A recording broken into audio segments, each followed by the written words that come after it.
اور آج دن تک اسے مزید خوبصورت بنانے کی تیاریاں جاری و ساری ہیں۔ سالانہ کروڑوں لوگ اس مسجد کا وزٹ کرنے کے لیے آتے ہیں اور حضور اکرم صلی اللہ علیہ وسلم کے روضے مبارک کی زیارت کرنے آتے ہیں۔ مسجد نبوی میں آنے کے بعد تمام مسلمان روضہ رسول صلی اللہ علیہ وسلم اور سنہری جالیوں کے دیدار کے لیے بے چین رہتے ہیں۔ فجر کی نماز کے بعد روضہ رسول صلی اللہ علیہ وسلم پر سلام کی اجازت ہوتی ہے۔ اس کے بعد عصر اور عشاء کی نماز کے بعد سلام پیش کرنے کی اجازت ہوتی ہے۔ یہاں سب انتہائی ادب و احترام سے حاضری پیش کرتے ہیں، بے ادبی کا کوئی چانس نہیں۔ محترم ناظرین، باغ حضرت سلیمان فارسی رضی اللہ تعالی عنہ، اس باغ کی نبی کریم صلی اللہ علیہ وسلم سے خاص نسبت ہے۔ حضرت سلیمان فارسی رضی اللہ تعالی عنہ غلام تھے۔ آپ کے آقا نے آپ کو آزاد کرنے کی جو شرطیں رکھی تھیں وہ یہ تھی کہ آپ کھجور کے 300 درخت لگائیں اور ہر درخت پر پھل آ جائے تو میں آپ کو آزاد کر دوں گا۔ آپ نے نبی کریم صلی اللہ علیہ وآلہ وسلم کو بتایا تو نبی کریم صلی اللہ علیہ وسلم نے یہاں 300 درخت لگائے۔ معجزہ یہ ہوا کہ درخت بڑے بھی ہوتے گئے اور پھل بھی لگتا گیا، لہٰذا پھر شرط پورا ہونے پر حضرت سلیمان فارسی رضی اللہ تعالی عنہ کو آزاد کروا لیا گیا۔ تب سے آج دن تک یہ باغ حضرت سلیمان فارسی رضی اللہ تعالی عنہ کے باغ کے نام سے مشہور ہے۔ یہاں بے شمار کھجوروں کے سٹال لگتے ہیں۔ زیارات کے لیے آئے مسلمان اپنے گھر والوں کے لیے یہاں سے کھجوریں لے کر جاتے ہیں۔ ریاض الجنہ، ریاض الجنہ مسجد نبوی شریف کا وہ حصہ ہے جو باقی تمام حصوں سے ممتاز ہے۔ یہ حصہ روضہ رسول صلی اللہ علیہ وآلہ وسلم اور ممبر رسول صلی اللہ علیہ وآلہ وسلم کے درمیان واقع ہے۔ نبی کریم صلی اللہ علیہ وآلہ وسلم نے فرمایا، میرے گھر اور ممبر کے درمیان کی جگہ جنت کے باغوں میں سے ایک باغ ہے، یعنی ریاض الجنہ، جنت کا ٹکڑا ہے۔ زائرین اس حصے میں آ کر نماز اور نوافل ادا کرتے ہیں اور یہ تصور ذہن میں رکھتے ہیں کہ وہ جنت کے ایک حصے میں بیٹھ کر اللہ کی عبادت کر رہے ہیں۔ تو اب ہم بات کریں گے جنت البقیع کی۔ حضور اکرم صلی اللہ علیہ وآلہ وسلم نے جنت البقیع کے بارے میں فرمایا کہ جنت البقیع اس طرح روشن ہے جیسے سورج اور چاند زمین کو روشن کرتے ہیں۔ جنت البقیع میں سب سے پہلے دفن ہونے والے صحابی اسد بن زرارہ رضی اللہ تعالی عنہ تھے اور مہاجرین میں حضرت عثمان بن مظعون رضی اللہ تعالی عنہ تھے۔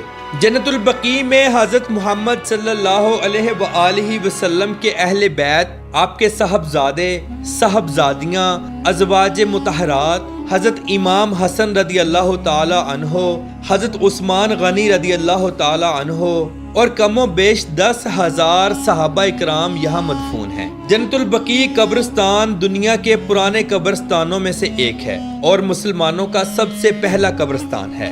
مسجد الغمامہ، یہ مسجد اسلامی تاریخ کی قدیم ترین مسجد ہے۔ نبی کریم صلی اللہ علیہ وآلہ وسلم اس مسجد میں عید ادا کیا کرتے تھے۔ اس مسجد کے بالکل پاس حضرت ابوبکر صدیق رضی اللہ تعالی عنہ اور حضرت علی رضی اللہ تعالی عنہ کا گھر مبارک بھی ہوا کرتا تھا۔ ایک دفعہ کچھ صحابی رسول صلی اللہ علیہ وآلہ وسلم آپ کی خدمت میں حاضر ہوئے اور عرض کی، ہمارے علاقے میں بارش کی دعا کریں۔ نبی کریم صلی اللہ علیہ وآلہ وسلم نے اسی مسجد میں بیٹھ کر بارش کے لیے دعا کی۔ بارش 7 روز تک مسلسل چلتی رہی۔ صحابہ اکرام دوبارہ تشریف لائے اور حضور اکرم صلی اللہ علیہ وآلہ وسلم سے درخواست کی کہ دعا کیجئے بارش رک جائے۔ تب بھی حضور اکرم صلی اللہ علیہ وآلہ وسلم نے اسی مسجد میں بیٹھ کر دعا فرمائی تھی اور بارش رک گئی تھی۔ محترم ناظرین، مسجد قباء یہ اسلام کی پہلی مسجد ہے۔ جب حضرت محمد صلی اللہ علیہ وآلہ وسلم مکہ سے مدینہ شریف تشریف لائے تو آپ نے اس مقام پر قیام فرمایا اور مسجد قباء کی بنیاد رکھی۔ اس مسجد میں جو بھی مسلمان 2 رکعات نفل ادا کرتا ہے اسے مقبول عمرے کا ثواب ملتا ہے۔ آپ جب بھی مدینہ شریف جائیں تو یہاں ضرور آ کر 2 نفل ادا کریں۔ مسجد نبوی شریف سے مسجد قباء تک کا آپ پیدل سفر بھی کر سکتے ہیں۔ اس کے لیے گورنمنٹ نے پراپر ایک پیدل ٹریک بھی بنایا ہوا ہے۔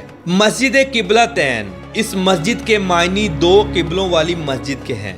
نبی کریم صلی اللہ علیہ وآلہ وسلم جب مکہ شریف میں تھے تو خانہ کعبہ کی طرف رخ کر کے نماز ادا کیا کرتے تھے۔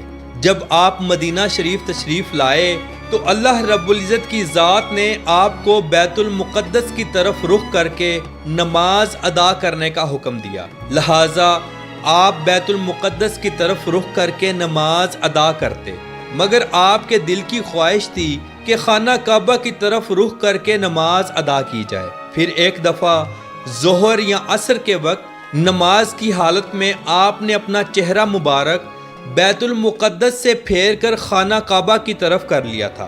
اس دن ایک ہی نماز 2 قبلوں کی طرف منہ کر کے ادا کی گئی تھی، اسی لیے اس مسجد کا نام قبلہ تین رکھا گیا، یعنی 2 قبلوں والی مسجد۔ ناظرین، اب ہم بات کریں گے مقام بدر کی۔ یہ وہ جگہ ہے جہاں مسلمانوں کا پہلا غزوہ یعنی غزوہ بدر ہوا۔ اس جنگ میں مسلمانوں کی تعداد 313 تھی اور کفار کی تعداد 3 گنا زیادہ تھی، لیکن اس کے باوجود مسلمانوں نے اپنی یہ پہلی جنگ فتح کی۔ اللہ رب العزت کی ذات کی مدد سے مسلمان فاتح ہوئے۔ اس جنگ میں ایک مسلمان 5 کافروں کو قتل کر رہا تھا۔ ابو جہل بھی اسی جنگ میں ہی قتل ہوا تھا۔ بیر روحا یہاں وہ کنواں بھی موجود ہے کہ جب نبی کریم صلی اللہ علیہ وآلہ وسلم صحابہ اکرام علیہم رضوان کے ساتھ بدر کی طرف جا رہے تھے تو اس کنویں سے پانی پینا چاہا، مگر اس کنویں کا پانی کڑوا تھا۔ نبی کریم صلی اللہ علیہ وآلہ وسلم نے اس کنویں میں اپنا لعاب دہن ڈالا تو پانی میٹھا ہو گیا۔ پھر سب نے پانی نوش فرمایا۔ نبی کریم جب بھی سفر سے واپس آتے تو یہاں قیام فرماتے اور اس کنویں کا پانی نوش فرماتے۔ مقام احد، مسلمانوں کا 3 ہجری میں دوسرا بڑا غزوہ بھی احد پہاڑ کے نزدیک ہوا، جس میں 72 صحابہ اکرام کی شہادت ہوئی۔ حضرت امیر حمزہ رضی اللہ تعالی عنہ بھی اسی غزوہ میں شہید ہوئے تھے۔ نبی کریم صلی اللہ علیہ وآلہ وسلم کے دندان مبارک بھی اسی غزوہ میں شہید ہوئے۔ جب صحابہ کرام علیہم رضوان کو دفنانے کے لیے جنت البقیع کی طرف لے جانے لگے تو احد پہاڑ رونے لگا۔ احد پہاڑ نے عرض کی، یا رسول اللہ صلی اللہ علیہ وآلہ وسلم، ان کو میرے دامن میں ہی دفنا دیجیے۔ نبی کریم صلی اللہ علیہ وآلہ وسلم نے فرمایا، روز قیامت احد پہاڑ جنت کے دروازے پر جنتیوں کا استقبال کرے گا۔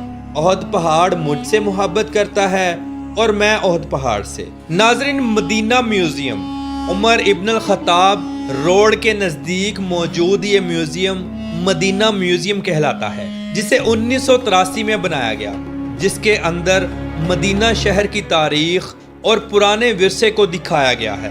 اس میوزیم میں مدینہ منورہ سے متعلق نایاب تصاویر، آثار قدیمہ کے ذخیرے اور بصری گیلری دکھائی گئی ہے۔ اس میوزیم میں تقریباً 2000 نایاب نمونے رکھے گئے ہیں۔ یہاں قدیم وقت کا مدینہ شریف دکھایا گیا ہے۔ زائرین یہاں کا وزٹ ضرور کرتے ہیں۔ دنیا میں سب سے زیادہ قرآن مجید مدینہ شہر میں چھاپا جاتا ہے۔ یہاں موجود فہد پرنٹنگ پریس دنیا میں سب سے زیادہ قرآن مجید پرنٹ کرتا ہے۔ یہ پریس 1985 میں شروع کی گئی تھی۔ یہاں 200 سے زائد زبانوں میں قرآن مجید پرنٹ کیا جاتا ہے۔ ناظرین، مدینہ منورہ کا موسم اور آب و ہوا گرمیوں میں انتہائی گرم ہوتی ہے اور 2 مہینے ٹھنڈی ہوائیں اور پھر تھوڑی سی سردی پڑتی ہے۔ مدینہ منورہ مسجد نبوی شریف میں دنیا کے سب سے بہترین اور بڑے اے سی لگائے گئے ہیں۔ یہاں پر گرمیوں میں بھی فرش ٹھنڈا ہوتا ہے۔ مدینہ شہر میں شادیاں انتہائی دھوم دھام سے کی جاتی ہیں۔ روایتی لباس اور ہاتھ میں تلوار پکڑ کر رقص کیا جاتا ہے۔ کھانوں میں مٹن مدفون، لحم مدفون، ہریسہ، قہوہ، گہوہ اور کھجوریں، ان سب کا اہتمام ہوتا ہے۔ عربی حضرات خوب جم کر کھاتے ہیں یہ لوگ ہاتھ سے کھانا پسند کرتے ہیں۔ مسجد نبوی شریف میں حج کے دنوں میں اور عام دنوں میں اللہ کی راہ میں بے شمار کھانے پینے کا سامان بانٹا جاتا ہے۔ خاص طور پر رمضان المبارک کے روزوں میں کھلا سامان لوگوں کو دیا جاتا ہے۔ شہر مدینہ میں تعلیم اور میڈیکل کا شعبہ انتہائی زبردست ہے۔ مدینہ یونیورسٹی شہر کی سب سے بڑی یونیورسٹی ہے جہاں ہزاروں لوگ تعلیم حاصل کرتے ہیں۔ مدینہ شہر کے پرانے اور قدیم بازار انتہائی خوبصورت اور ہجوم والے ہیں۔ سارا سال یہاں غیر ملکی لوگوں کا ہجوم رہتا ہے۔ لوگ اپنے لیے اور اپنے پیارے گھر والوں کے لیے اچھی خاصی یہاں سے شاپنگ کرتے ہیں اور پاکستان، انڈیا، بنگلہ دیش اور تمام دنیا کے ان ممالک میں سینڈ کرتے ہیں جہاں پر ان کی فیملیز موجود ہوتی ہیں۔ تو محترم ناظرین، اس ادب والے شہر میں جانا، اس کا احترام کرنا ہر مسلمان پر فرض ہے۔ آج کی اس ویڈیو میں اگر جانے انجانے میں مجھ سے کوئی غلطی ہوئی تو میں اپنے اللہ رب العزت کی ذات سے معافی کا طلبگار ہوں۔ امید کرتا ہوں کہ آپ کو آج کی ہماری ویڈیو بہت اچھی لگی ہوگی۔ کمنٹ باکس میں اپنی رائے کا اظہار ضرور کیجیے گا۔ تو ملتے ہیں انشاءاللہ اگلی اور بہترین ویڈیو کے ساتھ۔ اللہ حافظ و ناصر، خدا حافظ۔